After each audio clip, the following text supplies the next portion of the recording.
inviting forward Russell Casimir to start us off in a good way. Russell, could you come forward, please?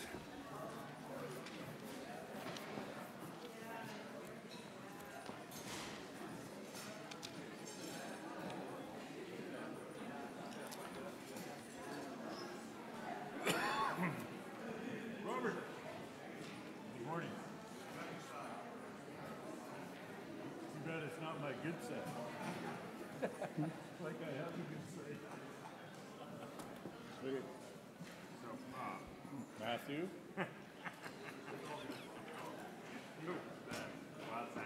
have the 3-day summary for the kit recommendation, and it's just behind tab 5 on the agenda, and the bio section. I noticed that wasn't in the bio section. You are in the bio section. Liar face. No picture? Yeah, picture. Mic 2, please. This one here? Yep. I don't know if I need that.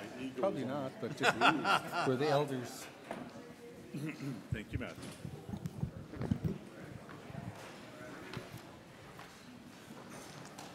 Wagged.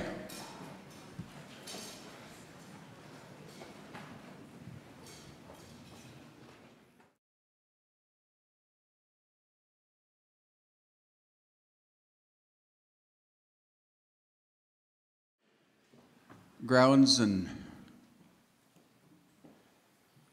I'd like to thank everybody that's here for giving their wisdom and their thoughts.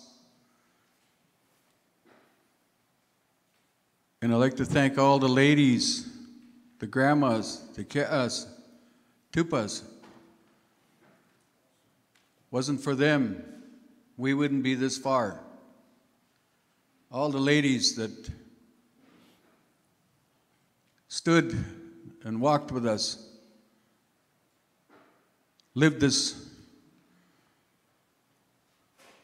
school, still got the strength to carry us through to the next generations.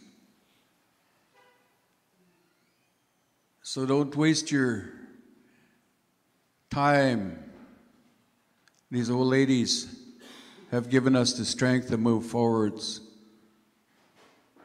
They put us on this earth. They put those men on this earth 69 years ago, when there was 1969, when they were young men, their grandpas and grannies.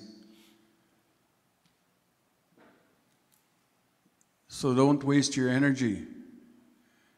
Stand up and start moving forwards. We got a big agenda, and I watch all the stuff that's being said and read the stuff that's reading. And I was a counselor here for 9.5 years, just about 10 years. So I know what you guys are going through. I know what you guys are working on. We just got to stop and tell these governments, no more BS. Let's move forwards. Site C Dam, 2 days ago, the grandfathers already spoke. They moved that rocks off the side of the mountain. They made a landslide up there. So if the grandmother is speaking, we better listen. We had a tupa that spoke to us yesterday. We better listen. I wear this shirt for the women that are going through this stuff, but they paid a big price. Wasn't for my wife, I wouldn't have 3 beautiful children, 5 beautiful grandchildren. It's their bloodline that we're fighting for right here.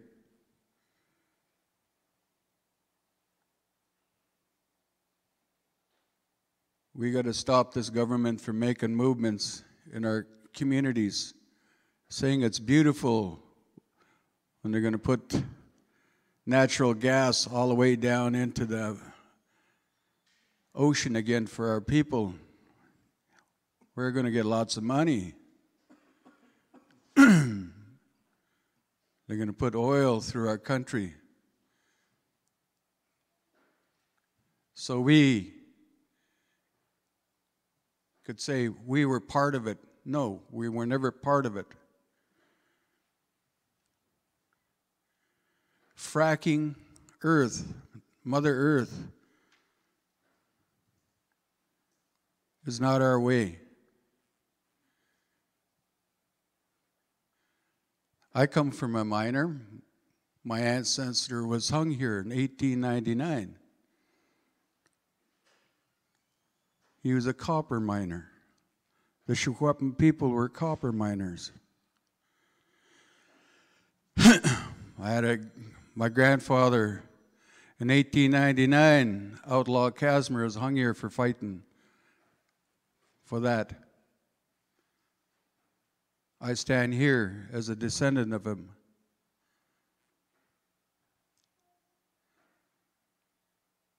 So it's nothing new. We know what it's about to fight. So we got to tell Ottawa, let's really sit down. Let's really negotiate. Stop bullshitting us. Our generation to come, I see little kids in this place. I don't want them to stand here and say the same thing to the next generations of chiefs.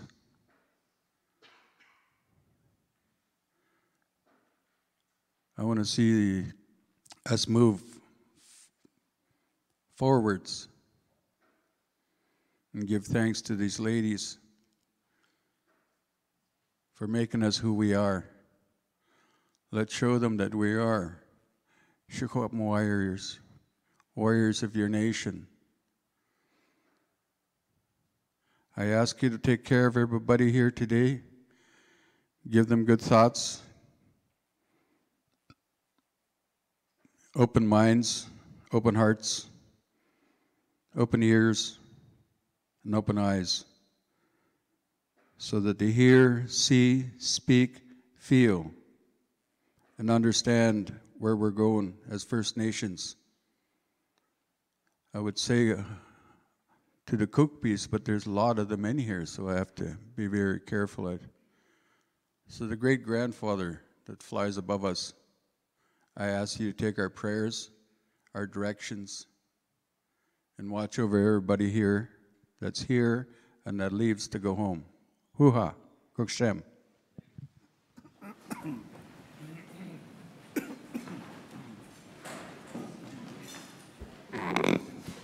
Kukshem, thank you, Elder Russell. KCM.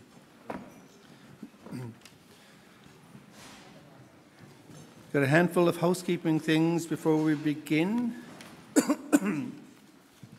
Excuse me. First of all, for the banquet tonight, there's limited space. You need to pre-register. There's going to be a special showcase offering a fascinating look at the Union's past and present, including with respect to the Constitutional Express. There's going to be a screening of the Unceded Chiefs, and that's at the Sandman. Most of you are staying at the Sandman. You know where it is. If you don't know where it is, see any of the Union staff, and they'll help you out. Dakota Holmes from the Union here, sitting in my back left corner over that way, is doing registrations. As well, when we consider resolutions tomorrow, we have one vacancy on the resolution committee. I'll be looking for one of you to volunteer to help us out vetting resolutions, looking at resolutions. And I was just informed this morning that the Shukwapan Museum, located just across the way here, is open and inviting all the chiefs to go over and spend a little bit of time. They're going to be open until 5 o'clock tonight. So given we have the banquet tonight, either visit them over lunch, or if you're not going to the banquet, please stop in over there. As well, apparently at the dining hall, which is just outside this way, there's vendors set up out there. So they've got clothing, art, information booths. So encouraging you to swing by the vendors' booths in the dining hall in the next building over here. And finally, just a respectful reminder to everybody that when you're looking to speak, what you say is being recorded for the union's archives. And at times, staff can't pick up who is speaking, so just gently reminding you that when you start speaking into your mic, let everybody know who you are and where you're from, because others of different generations will be listening to those audio tapes and they're not going to recognize your voices the way we do. Finally, the 9:15 agenda item, the proportional representation. They're not able to make it here due to a flight cancellation. So the short of their presentation is get out and vote. There is information in your kit, but it's about getting out to vote. So because we've had that one cancellation, I've asked Galagame, and he's accepted, to move the Protecting Wild Salmon, First Nations Wild Salmon Alliance agenda item from tomorrow morning to right now. So we'll turn to microphone 24 for the Wild Salmon Alliance. How much time do you want? We've got a 30-minute time slot. 30 minutes? Good morning, delegates. I'd like to welcome you all to day 2 of the 50th anniversary AGA for the Union of BC Indian Chiefs. Of course, I want to acknowledge the Kamloops people whose lands that we are on today to conduct the work that we do. I gave a little bit of a hint yesterday about the Wild Salmon Summit and talked very generally about the intention. And I want to invite everybody to turn to tab 5 of your binders. And the very first set of documents in tab 5. And what you'll find there is the agenda that was acted upon at the 3-day Wild Salmon Summit. You'll find bios of all the people that were involved in presentation and discussion. And actually, there's not too bad a picture of myself in there, just so you know. It almost makes it look like I actually have a good side.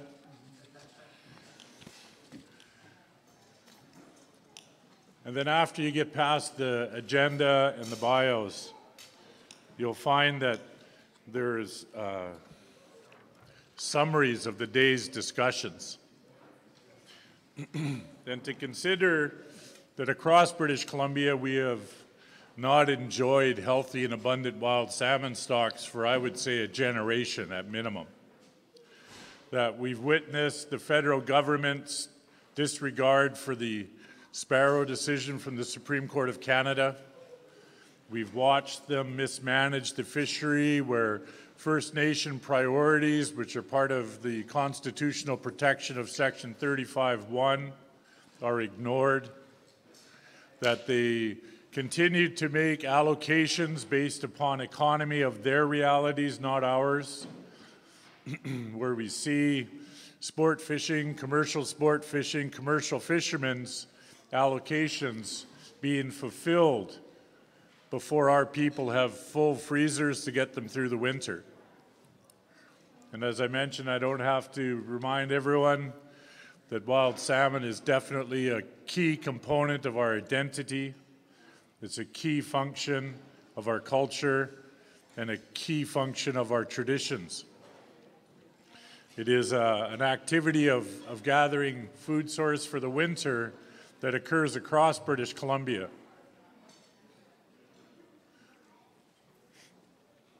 And so as I've witnessed that we're adjusting our expectations to how much fish we can get each year. And I don't accept that.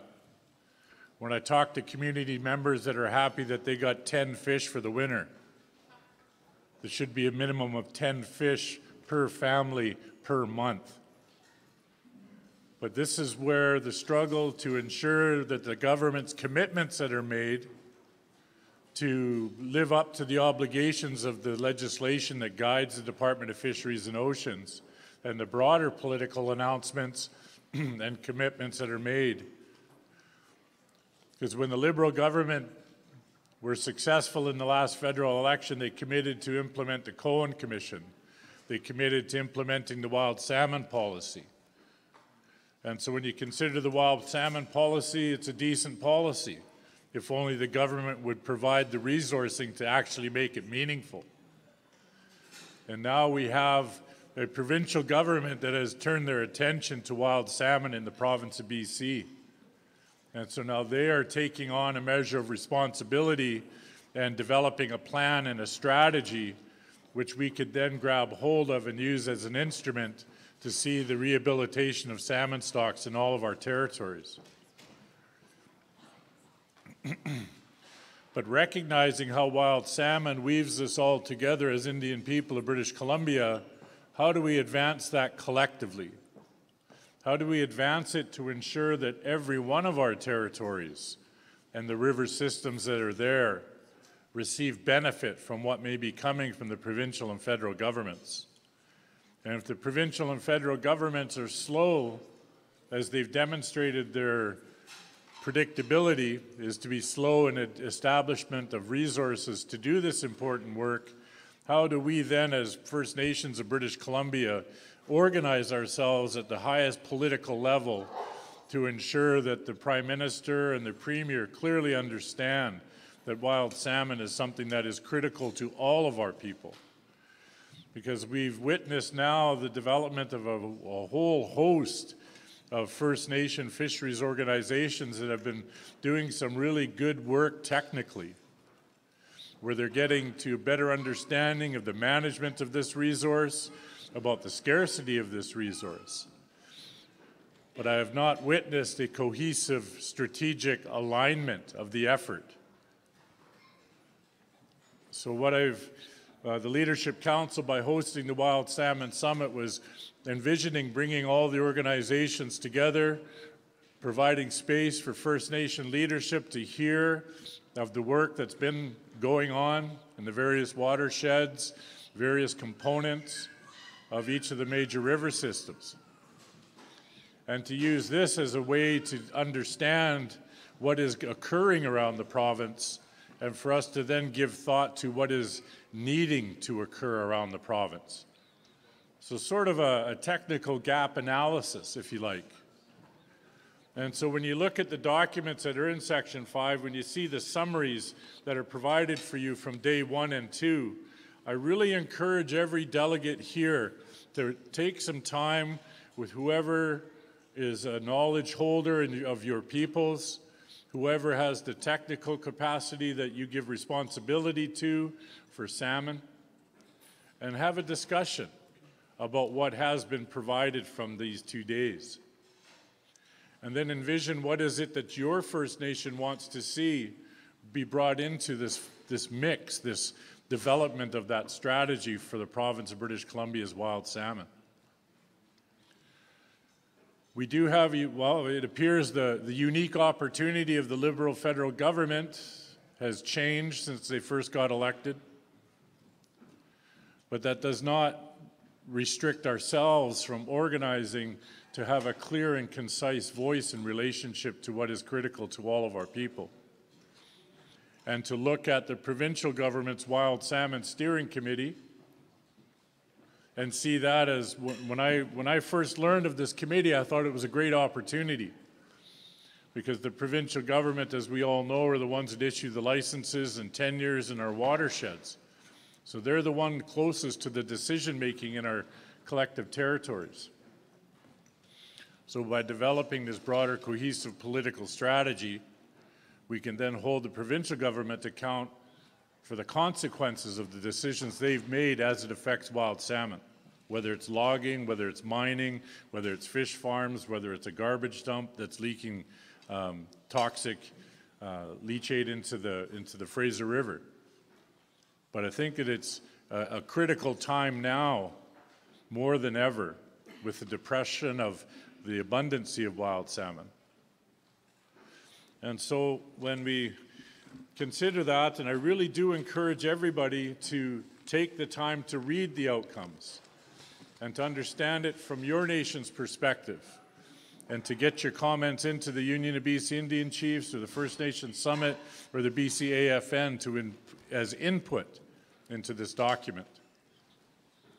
Now, we have a resolution that will be considered tomorrow, and the resolution is calling on the Leadership Council organizations to develop a political working group to help inform the work of this advocacy for wild salmon. And so the idea has been to respect the All Chiefs Task Force report, the terms of reference for the First Nation Leadership Council, and the relationship we have with the First Nation Fisheries Council, because they hold a lot of technical information which would be very helpful, and some history and knowledge of what has occurred leading up to today. But what we're envisioning now is the feedback we're going to receive on what has been summarized here will develop into a final report with that concise view of how to go forward. And instead of it simply landing on the table of the Leadership Council organizations, we want to ensure that we include leadership from around the province so we can have a really well-informed political discussion coming out of what's been provided from the Wild Salmon Dialogue. And so as many of you know, I could spend all day talking about wild salmon, probably well into the night. I could tell you some fishing stories, but it's probably best I don't. But I want to thank you all for allowing me the time to speak about something that I'm very passionate about.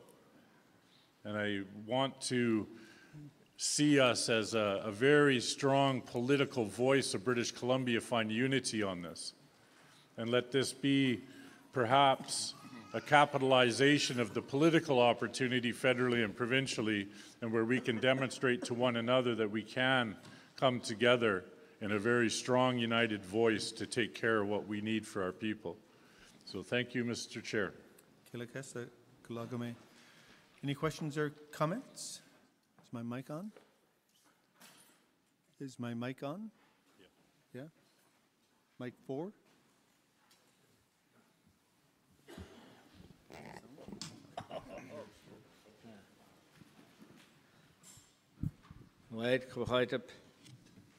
Oh, this morning on the way here, I was listening to CBC radio, and they said that there's black ice starting from Logan Lake 120 kilometers towards Vancouver on the Coquihalla.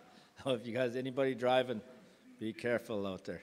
But what I wanted to talk about is that I was trying to dig up the email that I had here. The federal minister in Fisheries and Oceans wants to come and consult with Skeetiston about the steelhead salmon. They want to know whether it should be put under a protected species. And my position is, heck, we damn well better demand that it be a protected species, because, you know, in all there's only 30 steelhead coming back this year in all of the central interior here. To me, that is, we cannot allow that steelhead to become extinct, and I think that I'd like the union and all of us in this room to voice our concern about that situation there, and we better put in strategies in order to bring it back. Thank you for hearing me out. And for the record, your name, Cookby? Cookby Ron Ignace Skeetiston, the part of the Swap Nations. Cook's Jim. Mike, we'll stay at mic 4. Thank you very much, Darren Blaney, Chief of Homonko First Nations. I'd like to thank the Kamloops First Nations for having us in their territory. In my community, we're looking at the impacts of the fish farms on the kelp beds in our territory. All the kelp have disappeared when the fish farms went in, and So we're looking at reestablishing the kelp beds in our territory so that the fish can have a place of shelter when they're coming out of the river systems. And also, we're looking at the carbon credits and creating a bigger riparian zone along the rivers so that we can protect the rivers from logging. In our two bigger rivers in Butte Inlet, there's logging in the early 1900s in our Southgate River, and fish populations there declined. And when they finished logging there, they moved over to Hamathco, and they have records of the fish, and it shows that the population of the fish was dropping after the logging begun in Hamathco River.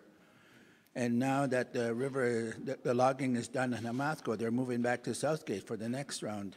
So if we can take a look at the riparian areas along the river and go after carbon credits, I think for us, what we're going to do at Hamathco is we're going to look at putting the put the carbon credits back into enhancing the salmon stocks in our territory. And then because we depend on the AFS, the fishing strategy there, and that has been declining. It's been just getting smaller and smaller so that we can hardly enhance our fish stocks. And what I don't like about enhancement is that we're not making enough to make any real difference. So if we can get into this carbon credit, it'll give us some extra income to increase the amount of fish that we can produce. And also, we have some river systems where the salmon can't get up. And I think if we started to look into ocean ranching in some of those rivers, we can create more than enough fish. And I really get annoyed when DFO is in our territory and they block off the coho from going up this river after 700 pairs are going up there. Then they put a gate in there and they block the fish from getting up there. Long time ago, there was no gates there. The fish spawned, like when they said you can walk across the creeks and rivers on the backs of salmon. Those fish were spawning all over the backs of each other. And here they are blocking them off when they're trying to get up to the river systems and not allowing them to spawn. I think we just have to let nature take its course on those things, and we can start to overproduce. And if we overproduce, it's food out there that's, might feed our starving killer whales. Thank you very much. Right, Garcia. Mike 17. Byron Lewis, Chief of the Okanagan Band. I fully support the work that's being done on wild salmon policy, and one of the things that we really need to start to consider is the use of the Species at Risk Act, because it is a tool of protection and also conservation, but it also creates a record of not only the use and the status of species, but it also includes the use of First Nations for that particular species. And it's very important to remember what was actually said yesterday with Mandel Pinder's report about how the court was also clear, as the Supreme Court articulated in Clyde River, that the failure to consider potential impacts and infringements to the exercise of Section 35 rights, including title, is not in the public interest. And if you read, and I think, with these types of decisions, I think we're entering the, basically the age of damages. And we need to basically, one of the things that we really need to do is start recording and gathering evidence of that. And that includes development of a socioeconomic analysis model that would allow us to actually do this type of work. But, also we need to put government on notice that for them to not include species, a species listing is an infringement of our right, just as much as is an infringement of our right to actually place them under listed or as listed. So you basically have the ability to get them both ways on this. But at the end of the day, though, the thing, if it is, it's probably the only thing that's ever going to save our species is making sure that the cost of paying us out is greater than the cost of just simply writing off a stock as doing business. But, well, thank you. Limerick Chief, staying at mic 17.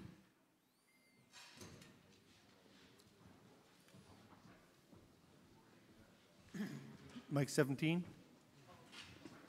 Hello. Good morning. Thank you, Mr. Chair. Thank you to the Kamloops people for letting us do our business here in their territory. My name is Clark O'Gala, Chief from Muchlet on the island. And thank you, Robert, Chief, for your report. And we're with you on that, even though we have farms in our territory. It came to my understanding we tried to fight it, but we didn't have enough money to fight Greg's from going into our territory. But we're fighting back. They wanted to put in that hydrogen peroxide. They're putting in a permit request, and from my understanding, we as a nation are going to say no. We're saying no to open pens. I wish I was at that Wild Summit, but I was at the Nechonlet AGM because there's a lot to learn in this subject. Talking about salmon, you know, my dad won a Triple J case years ago, and still today we're fighting with DFO to get fish for home use. I could go on and on about fishing just like Robert. I'm very passionate about it, but Clarko. Thank you, Chief. Mic 4. Thanks, Tyrone. We acknowledge the Sequatlam and the Kamloops people for hosting us. Thanks, Bob, for your report and for putting together and others putting together the summit, the salmon, wild salmon meeting. The forum was really well attended. One of the things I wanted to say was, you know, it was mentioned there's a lot of technical work done. Oh, and I'm Chief Dalton Silver, Sumas First Nation. Thanks. Lumhailtuch, actually.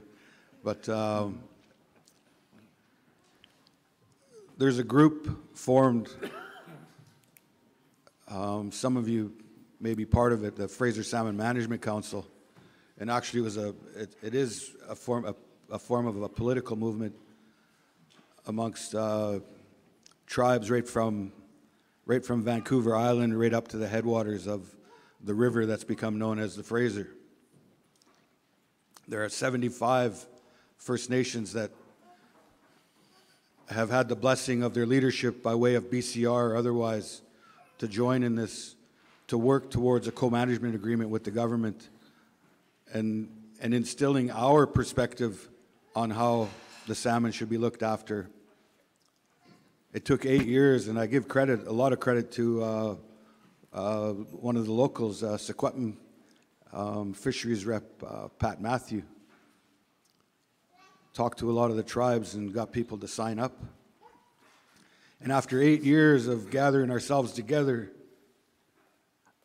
when it came time to negotiate, the federal government says, oh no, there's some things there that we can't really negotiate on. There are some things there that are a little bit too touchy for us to talk about, they say. And it's like we were all given the idea that we were going to talk about real co-management or co-governance over our fishery. And it's come to a standstill. And actually Brenda Gartner, who was here yesterday, is lead negotiator on that group. But I want to say there are a lot of different groups that are looking to collaborate, I think. And where I live on the Lower Fraser, the group there, we have memorandum of understanding with the Island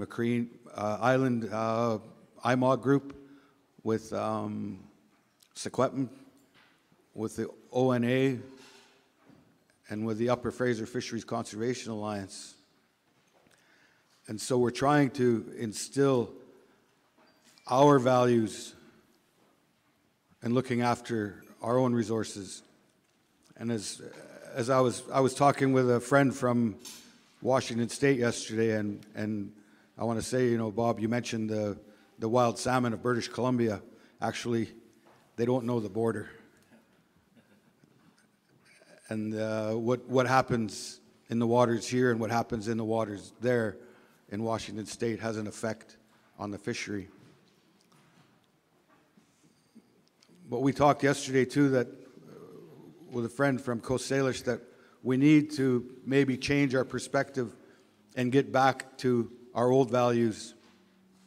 There are many now who look at the fishery as something of a monetary value, but the traditional values of our people were a lot more than that. It means a lot to our people to have that. And I'm reminded too, when we talk of the traditional values, of a word from the Halkomelem language, S'achten, which refers to all the species, not just the salmon, but everything that comes from the water that our people have relied on over millennia. And if we focus on looking after everything that comes from the water and looking after the water itself, then indeed we're looking after the wild salmon as well. And I just wanted to say that, and thank you, Bob, for your report. HKCM. Responses and concluding remarks, Mike 24. Thank you, Mr. Chair. And just so everybody knows, I was taking notes. I wasn't tweeting or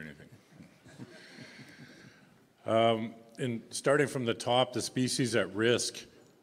Oh, microphone number 8, please. Wait, and me request is Kerem Huluch. My name is Chief Fred Robbins from the people of the White Earth in the northern Secwepemc territory. We only have one fishery in our territory that a lot of our community members use. And I'm very curious as to, I have asked this time and time again. I'm a newly elected chief again, so I'm back in for a 4-year term. So in these 4 years, I hope to have this question addressed. I've asked it about 8 years ago, and I'm asking it again at the start of my term now. Has there been any studies on the accumulated impacts and effects on the Fraser River? Because the fish was a prime food source and a prime trading for the Eskedem. It was a livelihood, and we are a river people. We continue to use that river for hunting, for fishing, for gathering. So I'm kind of curious, has there been any accumulated impacts from the headwaters all the way down to the ocean? Because it affects our salmon. So I'm asking that question again, Bob. So thank you for your time. Kukshem. Kukshem Cookby, Mike 24. Thank you, Chief Robbins. Welcome back. Glad to see you back at the tables. I've made note of your questions, and I'll get through my list. I think it's a sad state when we're turning to advance the need, something so critical as wild salmon to our people, that we have to look at species at risk in order to have the government stand up and do something. I think that's utterly unacceptable. And I think, again, like I've mentioned before, that if we were to have that strategic, broad political strategy, we would have better traction. Because the individual approaches that we've endeavored now have led us to today.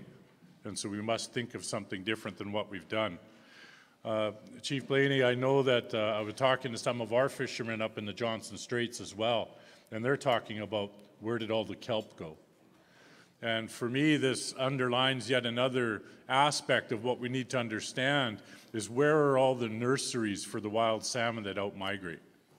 Because these are the places of refuge during the most critical portion of their life cycle that need to be there, whether it's eelgrass, whether it's kelp beds, and so on. And so then that leads me to think, do we know where the wild salmon outmigrate? And that is a critical piece of information that DFO is missing. but they are working with the Pacific Salmon Foundation now on the Salish Sea project. And I encourage everyone to take a look at what that is. Because when you can focus on sockeye and Chinook, they're large enough to be able to live with a tag on it. And so they're tracking the out-migration. Now, when we think about that, if we do tagging, tracking, and mapping of sockeye and Chinook, and then marry that with interval sampling, running it through genome science, we can start to identify and inform that last question about what are all the impacts along the way down the river. Is it the hot water or the increasing temperature of river? Is it the garbage? Is it the on and on and on? But in genome science, you can establish that. But it's something that we need to advance. If you're fortunate enough to have sockeye or Chinook runs in your territories, I encourage you to contact Pacific Salmon Foundation and see if you could work with them to expand on the Salish Sea project so we can get that critical piece of missing data and genome science assessment so we can understand what are the impacts along the way. In terms of logging setbacks from the river in the riparian zone, this is something that we're advancing as our First Nation with our engagement with the province. And so we can look at protecting much more of the riverbanks as it relates to logging, as it relates to mining and what have you. But these are the kinds of little details that we have to start to identify and make a critical list of what needs to change so we can create the best opportunity for salmon. It's been said to me that if we strategically get out of the way, then the wild salmon will return because they're very resilient. I agree with that, but I also want to make sure that we got aces in our hands and make sure that we're working on salmon enhancement as well as strategically getting out of the way. And in terms of enhancement, we must identify what are the impacts and stressors. If we don't make that leap of effort, in my mind, it's much like trying to pump more gas through a fire. Because if we enhance the numbers that go down the river, but we don't take care of the stressors and known impacts, they're going to just run into that and reduce the numbers that get out to the ocean. Ocean ranching has been something that I've heard spoken about a fair bit, and that would be a way to enhance economic opportunity for our coastal First Nations. Because as I understand it, you take salmon smolts from a hatchery and you release it at a water source they can't get back up. And then you release it after the other salmon have left for the ocean. So it arrives later and it arrives at a place where it's harvestable rather than having it be able to get up a river. And so it's an economic opportunity, but it also very much could meet the needs of our people for foods and social ceremonial. We've heard a lot in the news about the killer whales out here in the southern area, southern region. To me, again, it's much like the species at risk. Why does it take a killer whale carrying its dead calf for over 2 weeks to get the government's attention that there's something wrong? Why do we have to see an international effort to save one killer whale, which eventually met its demise, to get the attention internationally of the state of salmon in British Columbia and the Pacific region? But when I see that, as tragic as that is, to me that opens up a door for international pressures to ensure that our government lives up to what we need. And we need to engage with the Washington State tribes. We need to engage with the Alaska tribes. We need to engage in a collective voice to see how we can look at salmon beyond our river system, but look at it as the gift to the world that it is in the Pacific region. I've had a number of meetings now with EcoTrust, and they want to further something about, they called it the Salmon Nation, and they're looking at the whole Pacific coast. But of course, I explained to them that the word nation is kind of touchy. And so what they do want to bring together a very broad, inclusive voice to protect salmon on the Pacific coast. I read after this year's run that on the Cultus Lake, the DFO has started to realize the critical state there and is wanting to do something very beyond normal practice to ensure that it doesn't disappear. That's what we need to hammer on and point out to the government, that this is replicating at places beyond ones that they find comfort in focusing on, and to know that this is happening around the coast. Byron, you've talked many times of the socioeconomic analysis of what fish means to our people, and I can't agree more. That's the kind of language the government will be able to understand. It will be something that would be a liability to their political activities. But to take that a little bit further, think of it as the government mismanaging the river systems in your territory to the point where they go extinct because of their mismanagement.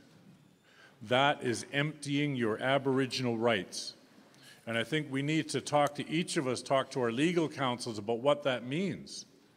Because perhaps a class action lawsuit about that might be something we want to use to ensure the government is clear of how we feel about their mismanagement. If the stick is all they'll understand, then we better put together a very big stick. In terms of the Sailor Sea project, I encourage everyone to read the First Nation Wild Salmon Alliance Strategic Dialogue report. The recommendations that are found in that report from a year and a half ago fit hand in glove with the Liberal government's commitments to us as First Nations people, almost all of them. This year is the International Year of the Salmon, and the Pacific Salmon Foundation is having marking this on, I believe it's October 10th or 11th. I'll tell you later for sure. But it's one of those other opportunities. What can we individually and collectively do to highlight the need for critical salmon enhancement in our territories? We're going to have a very public announcement on October 10th. It's going to include the DFO minister. It's going to include a couple of us from First Nation perspectives. I encourage everyone to prepare a press release for that very same day and make a very public statement about the critical need. And in terms of, one mention was about co-management. Well, we have the DFO engaged in an Indigenous program review right now, which includes the AFS, the AROM, and the PIC-FEE.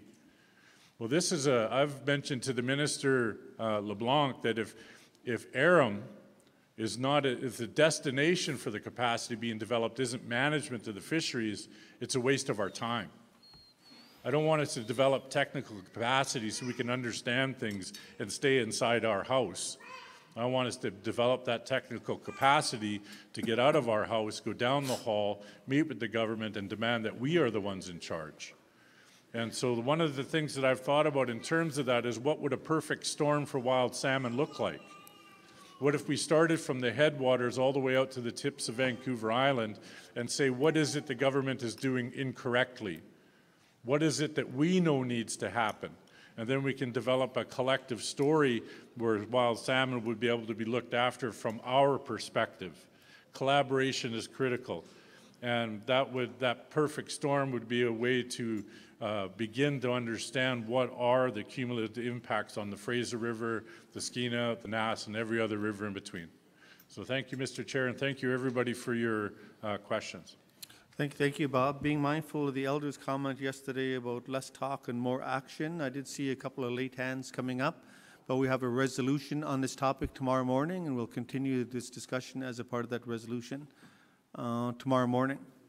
We're already a little bit behind on the agenda, and we're jam-packed. So, Gaila Kessler Galagame, sorry, inviting forward Cheryl Lightfoot for a co-governance models presentation. And I understand a part of the presentation is in camera, but the first part isn't. So we'll start with the webcast fine, then I'll signal to you when we need the webcast turned off. Do you have a PowerPoint? That side then. You can see the screen from that side. Yep. No, mic 22 or 23. Yep. Okay, got it. Mic 22.